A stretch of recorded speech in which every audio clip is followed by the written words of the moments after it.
So, are you ready to become a podcaster on podcast? Download the Anchor app. It's the easiest way to do podcasting and it's also free. There's creation tools that allow you to record and edit your podcast right from your phone or computer.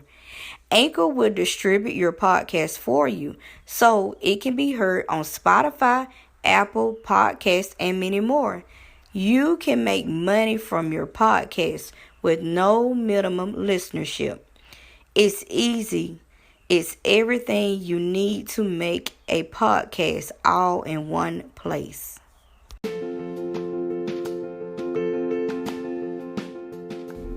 Good afternoon, my wonderful and beautiful kings and queens. It's Wednesday afternoon, y'all. It's another day that we are able to see. Another day that was not promised to us, but we are in it. If you are under the sound of my voice, you are blessed. Despite of what may be going on in your life right now, hey, you have made it to another day. You made it to another afternoon. I just want to give a shout out to all the veterans today. I appreciate you so much. Thank you for serving for us. Thank you for serving the country. I appreciate you so much. Shout out to all my veterans. Also, I just want to give a shout out to all my ladies, my queens, y'all. I just want to give a special thank you and a special shout out to you because you are a queen. And it doesn't matter what situation you're in. It doesn't matter what you're going through. Still know that you are a queen, okay? You are blessed, okay? You are wonderfully, beautifully made. You are everything, okay? You are all that in a bag of chips. I don't care what nobody tell you, queens. You are that and some more, okay? You are a queen. Today's topic, I just want to start doing something it's just I'm gonna be bringing on different people that have written books that I know and just discussing a little bit about their book. So I'm just gonna start doing like, I guess, an author of the week kind of thing. And guess what? Who is author of the week this week? Yours truly, yes, Candace E. Brown.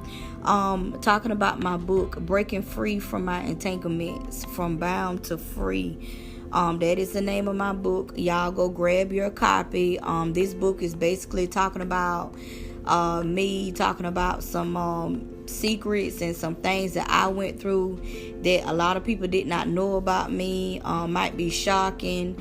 I've had people to come up and tell me they have cried during this book because they didn't know that I went through a lot of these things, and we never know what a person is going through. You know, like I said, I was one of those people that could put on a mask real good. You'll never know 9 times out of 10 what I was battling with on the inside and what I was going through because I knew how to mask things really well. But you know, a little bit about the book, like I said, it's basically about some things that I battled with. I will tell you a little bit about what's in the book. I talk about the entanglements that I had, what I went through in them, what I was battling with as far as losing my mom. I lost her at the age of I was about 21 years old, going into 22 years of age. I had my first child, my son. I don't think Jeremiah was a year old when my mom passed, so I was a new mother. I was a single mother. He and, his father and I, we were off and on. We weren't together like that. We weren't married. And we just had a lot of stuff going on, y'all. And when I lost my mom, it's just like I just lost it. And anybody has lost a parent, you know what I'm talking about. You know that hurt and pain that I'm talking about. It's like a hole that done been, somebody shot you through your chest, or somebody just done ripped something out your chest, and it's just like, you can't see straight, you can't go on. I feel like half of me died when my mama died because me and her were like knit tight close. I mean, she was more than my mother. She's my best friend. We talk every single day. Even when I went off to college, I talked to my mom every single day, and I talked to her about everything. And even when I moved back home and everything, I still talk to her every day about everything. We would shop. We did everything together. So when I lost my mother, especially being that young, and I wasn't ready for the world. And that was a very difficult time in my life when I lost her. And I talk about some of the things in that book. I also talk about the things I went through with my ex-husband. I was married at one point. I talk about some of the things I went through with him. And if people only knew, okay? People don't know what it takes. I wouldn't say people wouldn't know what it takes. I would just simply say, when you look at people today, they get married. A lot of people get married. They get married for all kind of reasons, and necessarily they're not the right reasons. Some people, you see these people have these $30,000 and $50,000 weddings, and they're not even married or together 6 months.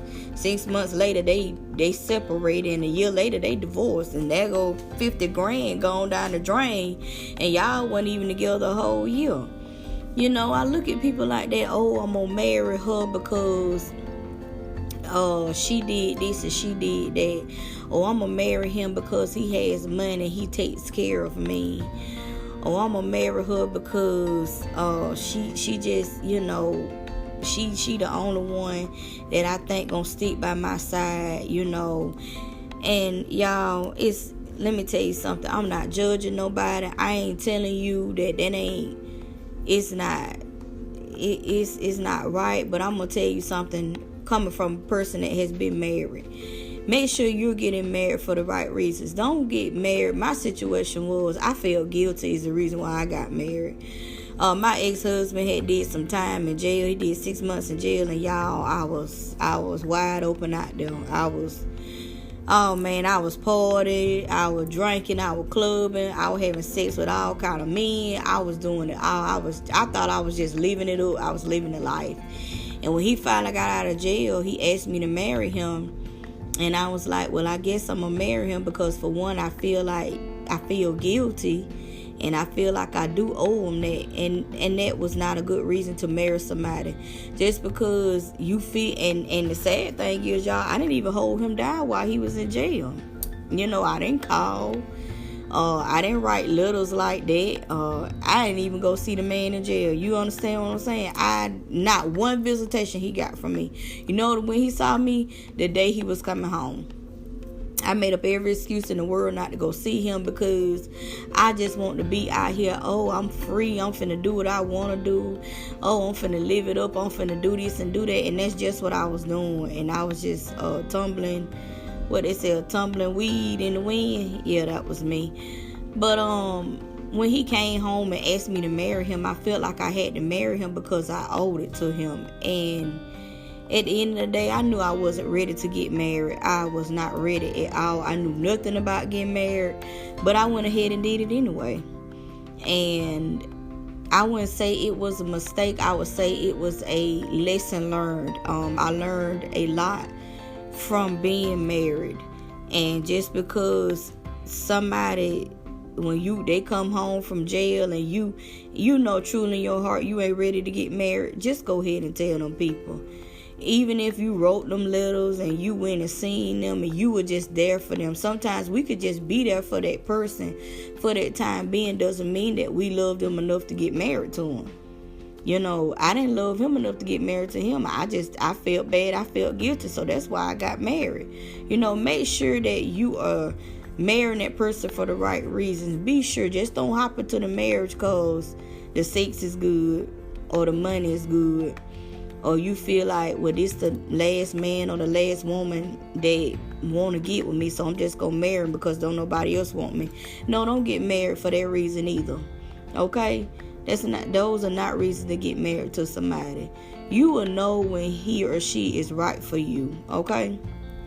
Just work up. My thing is, make sure you know who you are and make sure you know what you want. Be confident in yourself first. Once you are confident in yourself, you know who you are and who you supposed to be, in the Lord and know what you're supposed to be doing, then you can go out there and you know what you're looking for. You know your standards. You know what you will put up with, what you won't put up with, and you'll find that man or that woman. Y'all can work together and y'all build up to it, and then you do get married. Y'all will be married for the right reasons. But you can't go and I didn't even know who I was stepping into that marriage. I ain't know nothing about purpose. I ain't know who I was. I didn't know squat. Okay. I was like a knot on a log, okay? I ain't no nothing, all right? I was totally lost when it came to getting married. And like I tell people now, I can speak on it because I have been married. But a successful marriage, what will it take for a successful marriage? Now that I can't tell you because I didn't have a successful marriage. My marriage failed. But I don't feel bad about it because at the end of the day, I learned a lot. And I knew at the shot of a doubt that I knew I was not supposed to be married. Okay, that was something I was just doing.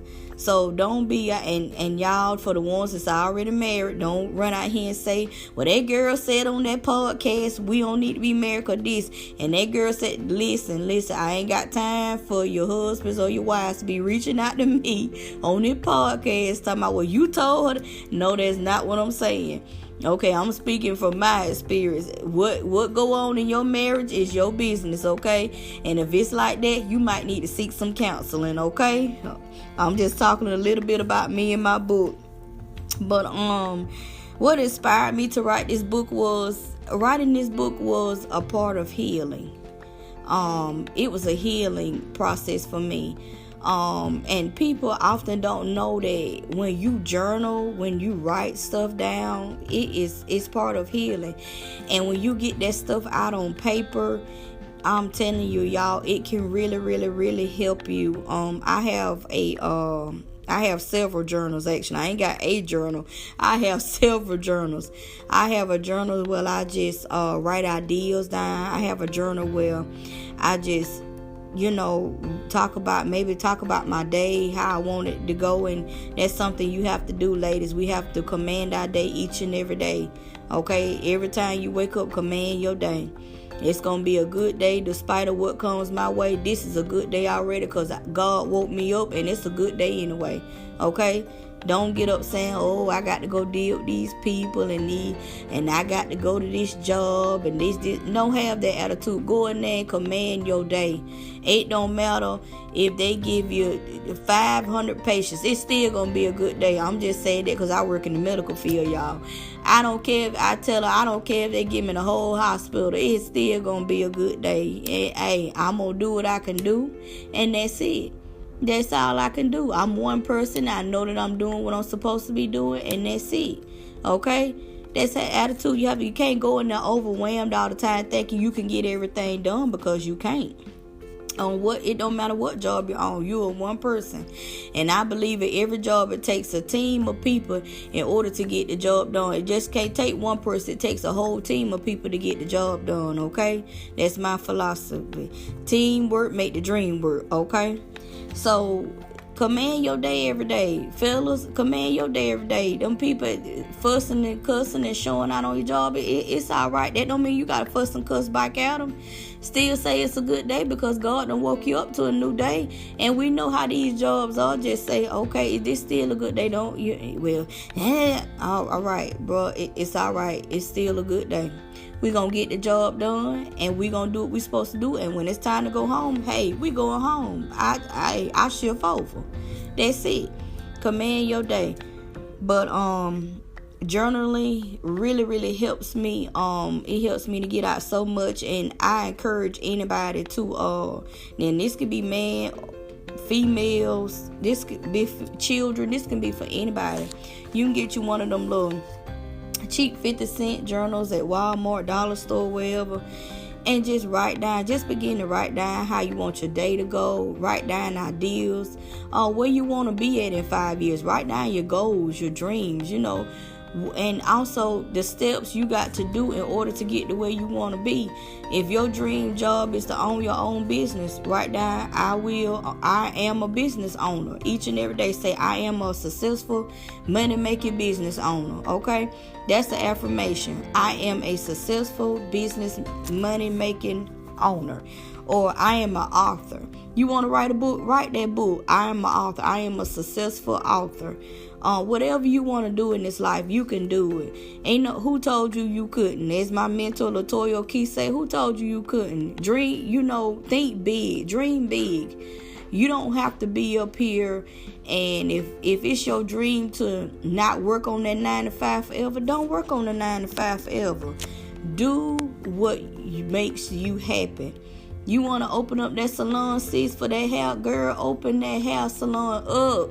You want to do that boutique, girl, go on, do what you do. You want to do makeup, do that makeup. Whatever excites you, your purpose, your gift, use your gifts. Do whatever makes you happy, because we know, I don't know about y'all, but I don't like getting up at 5 o'clock in the morning trying to go to work, and that's what time I have to get up, get my kids up and go to work. And I listen. At 5 a.m. is so serious, y'all. I said, Lord, I just, this 5 a.m. stuff, I can't be doing this all the rest of my life. I want to sleep in sometime, okay? But if you like getting up at 5 o'clock, you might like getting up at in the morning, okay? And that's wonderful. Do what makes you happy. Every day you can go in there and just, you can say, I love my job. And if you you might love your job. Everybody is different. Everybody ain't the same. Some people like going 9 to 5 and working with people, and that's what they want to do. And if that's what you do, do it. Do what makes you happy. But if you're not happy at your job, and you like to, you love hair, you love nails, or you love writing, or you love painting, or whatever you love doing, do it then. Do it. Live your dream, because we only got one life to live, y'all. We ain't got both. One shot. One life to live. Once we gone, once God call us home, that's it. Okay? Ain't no makeovers, ain't no redos. That's it. So you got one life to live. So every day is an opportunity to get up every day and say, God, I thank you for another opportunity. And you choose what you gonna do with your 24 hours. Y'all, my mentor, she speaks about this all the time, and I love it, and it is so true. Out of your 24 hours of that day, choose what you gonna do with your 24 hours. Are you going to be sad the whole 24 hours? Are you going to mumble and grumble the 24 hours? Or you going to get up, be happy, thank God that you got the opportunity, and get out here and make it happen? Because one thing I am learning, ain't nobody going to hand you nothing. Ain't nobody going to put nothing in your lap. Ain't nobody going, well, come on, you got to come. Ain't nobody going to keep pushing you, keep pumping you and priming you to get up and do what you need. Ain't nobody gonna do it, y'all. I'm a living witness. I'll raise my hand and be the first to say, ain't nobody gonna do it. You got to do it. And people often say, well, the Lord will take you, the Lord will help you. Yes, God gonna help you, but you got to want to get up and do it. One thing I'm learning about God will do it for you, but do you want to do it is the question. Do you want to get up and do it? You got to first have it in you to want to get up and do it. Okay? That's like this change. If you want to change, you got to want to change. Okay? You got to want to change. Same thing. If you want a successful business, or you want that successful hair salon, or you want that successful nail salon, or whatever you want, you got to want to have the will. You got to want to have that fight, that fire in you to want to do it. You're going to endure some things. You're going to go through some things. But guess what? You know what you're working toward. You can't give up. And there are many times, y'all, I want to give up on writing this book. I actually had them put it down for a minute, but I said, nah, I got to pick that book. I picked the book back up, and I kept on until I finished it. And it's not going to be easy. I'm telling you, it's not easy. Nothing comes easy. But guess what? One thing that don't come easy is not going to leave you. It ain't going to leave you quick either. You're going to appreciate it more. We want blessings, and we want money and cars and houses to fall in our lap. And people often tell you, oh, you're going to get a house or you're going to get a car. Yes, but they got to tell you, you got to have the faith behind it, and you got to work behind it. You got to have faith, and you got to work, and you got to have the will to want to get up and do it. You got to make that first step. And the first step is getting up and wanting to do the work, and you got to keep working at it consistently.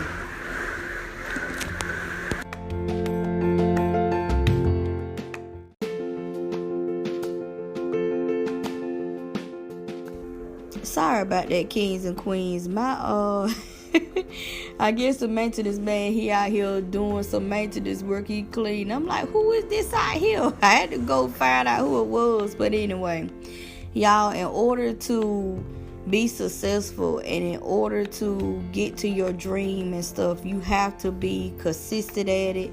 You have to want the will to do it. You got to have the faith. You got to put the work in. That's something that I know experiencing just by writing this book. You got to be consistent at it. You got to have the will and the want to do it. You got to work at it. You got to keep, and you got to have faith, and you got to believe that you can do it. Y'all, I hope this podcast blesses someone. And also, I want you to check out my book. It's called Breaking Free from My Entanglements, From Bound to Free by Candace E. Brown. You can find it on Amazon. It's on Amazon, y'all. It's paperback, and you can also read it on your Kindle. If you have the little Kindle, you like to do the ebook thing, I also have it in that format as well. Also, check out my Facebook page. It is Candace E. Brown. I try to load inspirations at least a few times a week. Check out my YouTube page, Beautiful Wonderfully Made. Also, I'm on Instagram and Twitter as well. Y'all have a blessed one. Also, Lord, I'm glad I did not get off just yet.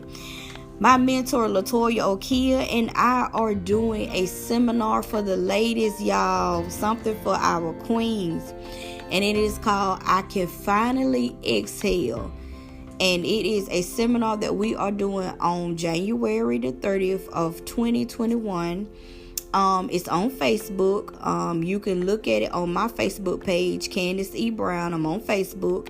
And it is a seminar that we are doing for the ladies. We're talking about breaking free from entanglements. We're talking about relationships. This is for the single ladies. This is for the women that are dating. And this is also for the women that are in serious relationships. Let's see. For the married women, you can join. You can come, you can join in the seminar if you would like to, but this is mostly for single ladies, dating ladies, and ladies that are engaged. It's mostly what we're going to be talking on and discussing topics for those type of ladies. But if you just want to come in, or if you know a friend, you can, hey girl, Candace and Latoya Okia, they doing a seminar January 30th, and it's called I Can Finally Exhale. Okay. And if you know somebody, that's single or dating or whatever. But that's what mostly we're going to be targeting, are those kind of women and talking about those kind of topics. And ladies, it's not going to be formal. Okay, have your bonnets, your flexorols, them hair rollers, okay, them head scarves, all of that. Come in your favorite pair of pajamas, them silk pajamas, or whatever, or cotton, whatever you wear. Just, y'all know how to keep it classy, none of that other stuff, okay? Just be covered up, because we are going to be on Zoom. It's going to be virtual. Have your favorite snack, and hopefully by January it's going to be cold, so have your lattes, your hot cocoa, all of that stuff, I had thought, me and my mentor discussed this. She said, do you want to be formal? I said, no. I said, let's have it we're going to have like a girls' night in. Y'all know how we have them pajamas and them flexorols, okay? I have my bonnet on faithfully, y'all. I'm just here to tell you. Now, I dress up and everything, but when I'm at home, you better believe I'm having that bonnet, okay? I love my bonnet, okay? It's like my little best friend. Come on, put my hair up, okay? But anyway, y'all be sure to check that out on Facebook. It is called I Can Finally Exhale. And it's I am going to be a speaker, as well as my mentor, Latoya Okia. So y'all make sure y'all check that out. Y'all have a blessed one. Until next time, guys, I'll talk to y'all later. Bye-bye.